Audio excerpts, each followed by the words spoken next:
العالم اللي بتتفلسف وبتحكي وبدها تصلح وبدها تقيم وبدها تحط، ما حست بالنار اللي وطيناها احنا.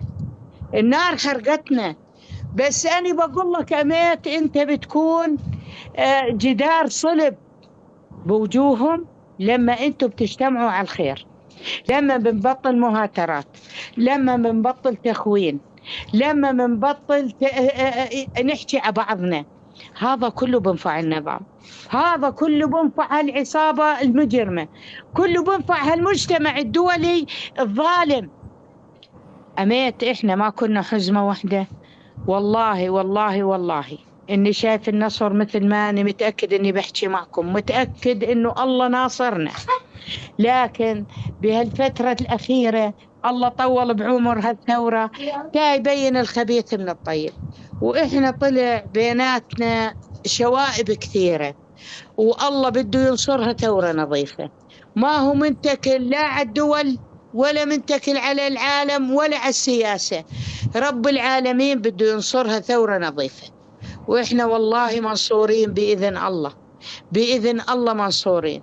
والله من يوم شباب حوران طلعت وكسرت أكبر صنم لأكبر طاغية بالدنيا ودعست عراسه، من نهارها منصورين. ومش بشهادتي أنا ولا شهادة الأحرار، بشهادة هم ظلمة، بشهادتهم إنه إحنا انتصرنا عليهم من أول صرخة. لكن رب العالمين أراد إنه يغربل هالثورة مشان تنتصر ثورة نظيفة ويطلع هالوسخ منها، واللي بكل شيء بنزل تحت الغربال بالناقص عنه. بدنا هالزبدة اللي فوق هالغربال. الله يطول عماركم ويجزاكم بالخير، انتم تعبانين وفاتحين بثوث، خليها مثمرة، خلوها مثمرة. يا عم الشارع، في واحد عم يكتب لك تعليق، إذا سمحتوا قولوا لأم حسنة إنه نور الهدى موجودة، نور الهدى موجودة. حي الله بيها، حي الله بيها، بس هيك حي الله بيها،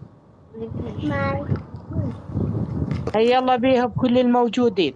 هذا بث أحرار، واللي بده ينصر اللي بده يجي أهلا وسهلا فيه. ابدا احنا اولاد بلدنا، احنا اولاد سوريا يا خالتي كلياتنا. هذا احنا ردنا الحريه صح، والحريه كل واحد حر برايه وبراسه، فهمت علي يا خالتي؟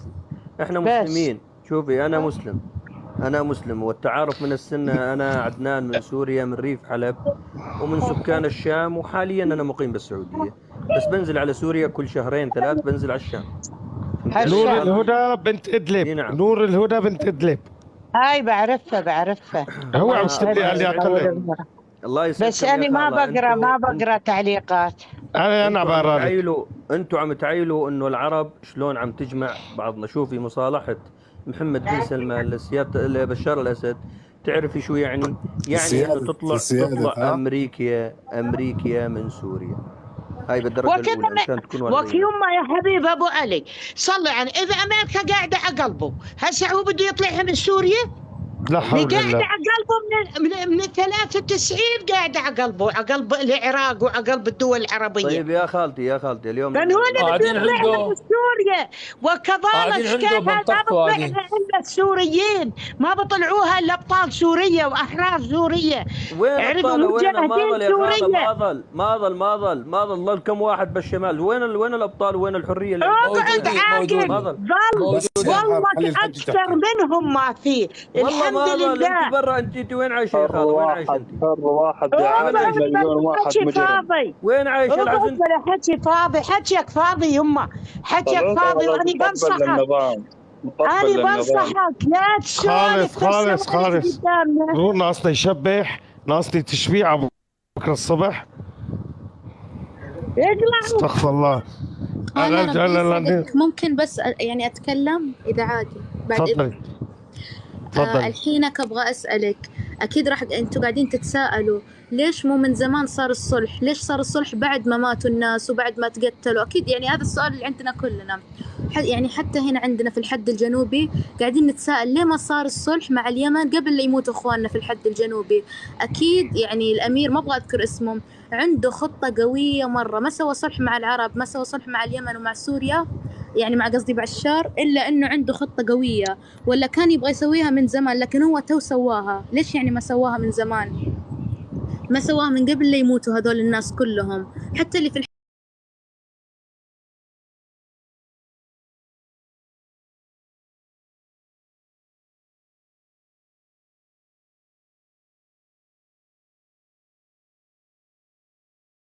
عليك الله يرضى عنك.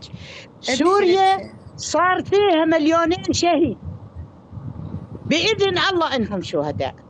في عندنا 1,500,000 معتقل، في عندنا 12-13 مليون مهجر، في عندنا شيء 500-600 معاقين ومبترين إيديهم وجريهم، في عندنا 1,000,000 مغيب ما حداش عارف وين، 1,000,000 مغيب قصري.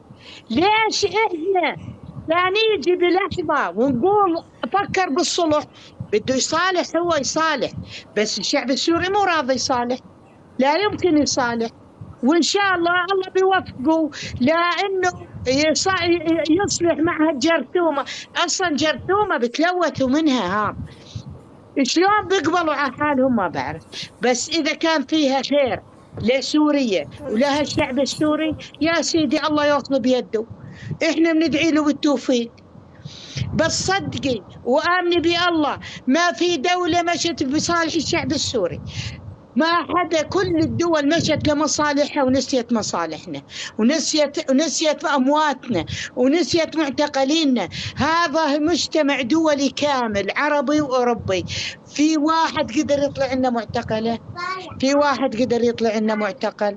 وأنا بعرف المعتقلين شو بصير فيهم، بيجوا لهون بتفلسفوا وبقولوا لك كنا وصاروا وقاموا وحطوا.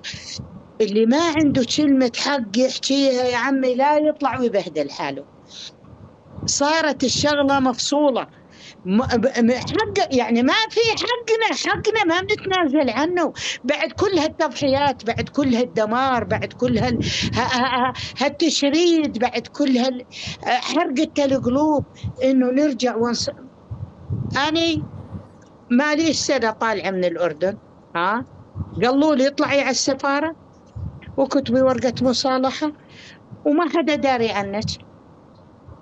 والله ما بكتب ورقة مصالحة، واللي برضى بالصلح واللي بتلفظ بالصلح والله محمد رسول الله لو بيروح مش يروح لي 14، لو بيروحوا كل العيلة وبالناقص. قال جنة بالذل ما نرضى بها وجهنم بالعز خير منزلي. يسعد دينك يا يمه، يسعد دينك.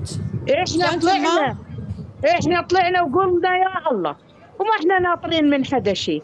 شفنا شلون المجتمع الدولي كله خذلنا. اول مو لنا العرب خذلونا، اتفرجوا على موتنا، اتفرجوا على اعتقالنا، اتفرجوا على شتاتنا، اتفرجوا على أشلاءنا. وهسه عندما وقع الفاس بالرأس بدهم يصلحوا الله معهم. بس أنا بحكي عن كل أحرار سوريا وأبطال سوريا ومجاهدين سوريا ومرابطين سوريا من ظلم ونسوان برا واللي جوا، ما لا يمكن يرضوا إلا بزوال هالعصابة وهالميليشيات اللي جاب لنا إياها.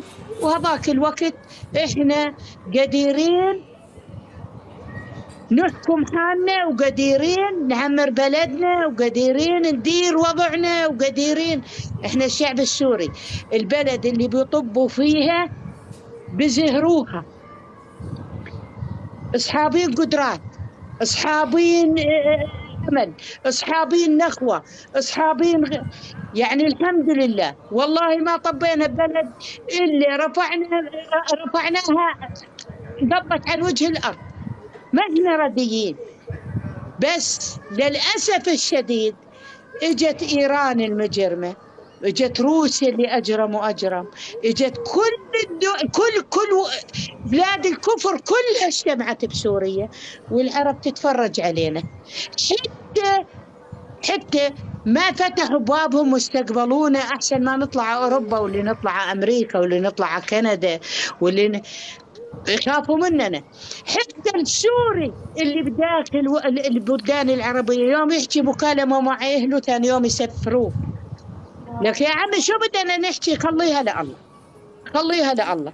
احنا كل الحق علينا من هسه وطالع، لازم ندير بالنا على بعضنا، لازم نجمع بعضنا، لازم نصالح بعضنا، لازم ما نترك ثغرة لا لها العصابة المجرمة ولا كل شيء جابوا وجمعوا بسوريا، ولا لكل هالدول اللي بتحاول تصالحوا. تصطف هي وياه، احنا ما احنا معترضين، احنا ما احنا معترضين. اما الصلح بالنسبة للأحرار بسوريا رافضينه، وبقولوا اي مبادرة بيشيلوا هالعصابة وهالمجرمين كلهم اللي جابهم، احنا قادرين نرجع بلدنا ونعمر. غير هيك ما بنقبل ولا يمكن نقبل. سلام أسلمكم. اكيد يا يما اكيد. الله يعطيك العافية، الله يعطيك العافية يا يمنا.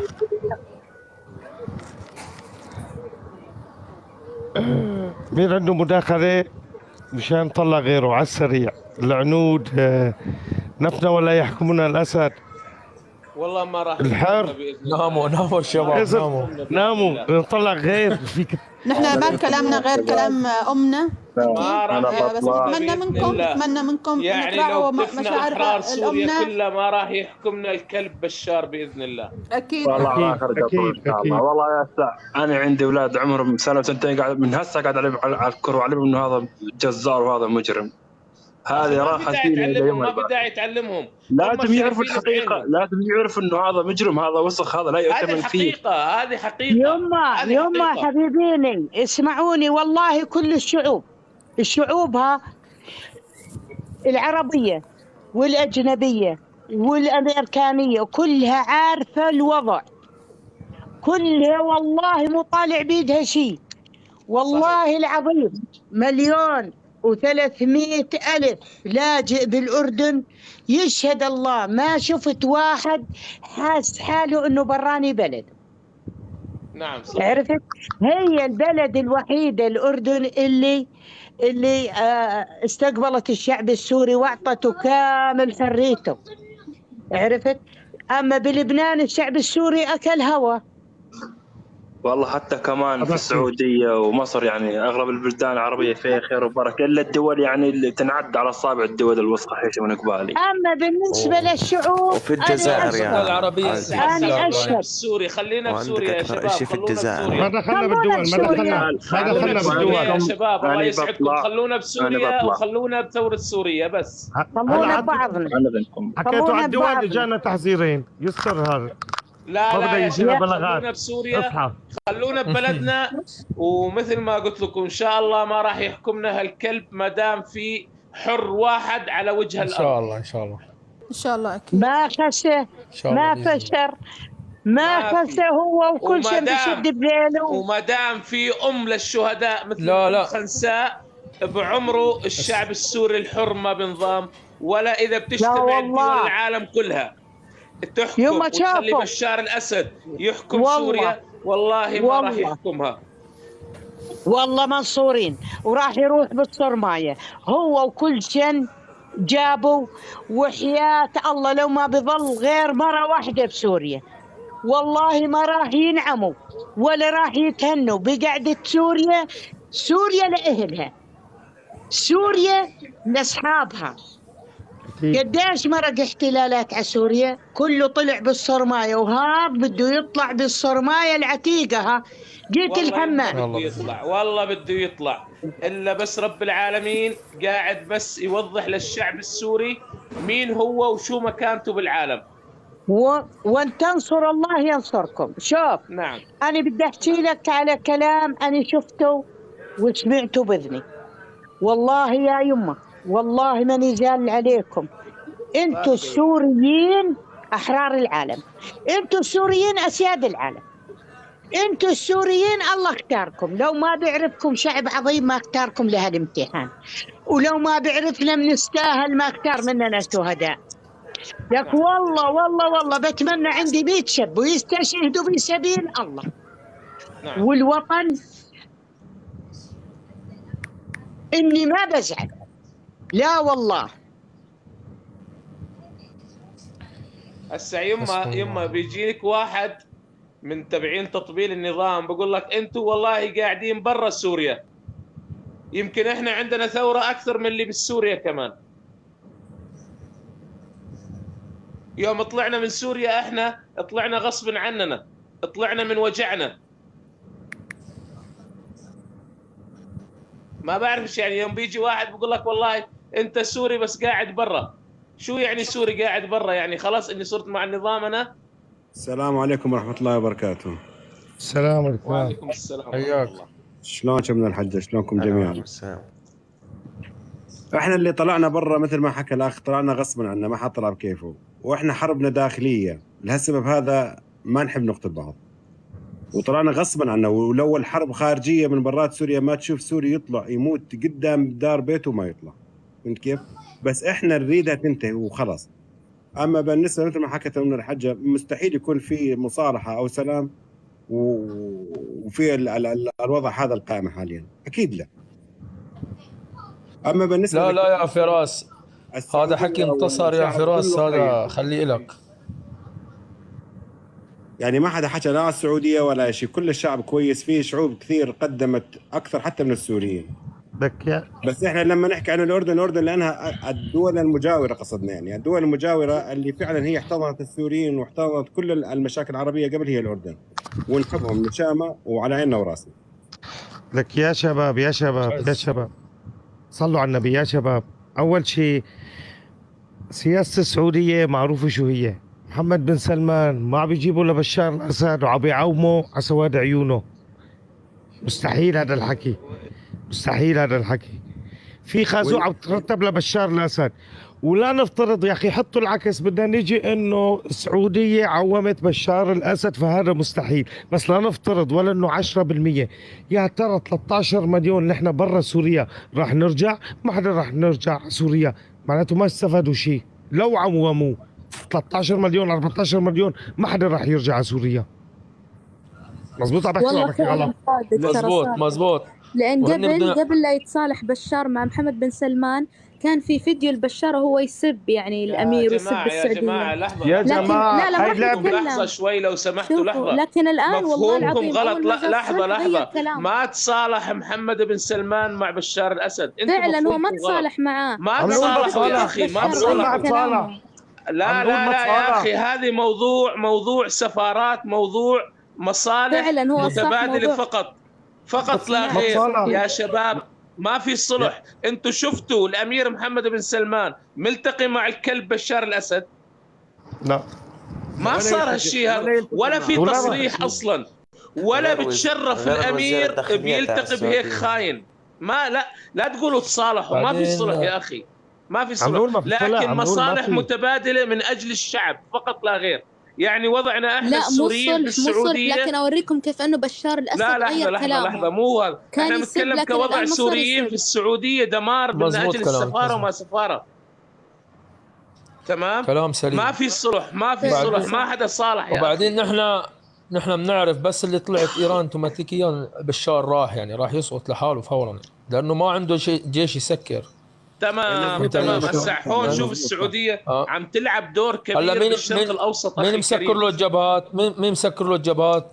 كلها ميليشيات ايرانيه وميليشيات افغانيه. شوف ايران لعبت دور كبير بالشرق الاوسط، لعبت دور دمرت الشرق الاوسط. الامير محمد بن سلمان عم يساوي شيء لا عقلي ولا عقلك ولا عقل اي احد بيستوعب الشيء اللي عم بيساويه. عم بدمر ايران، لكن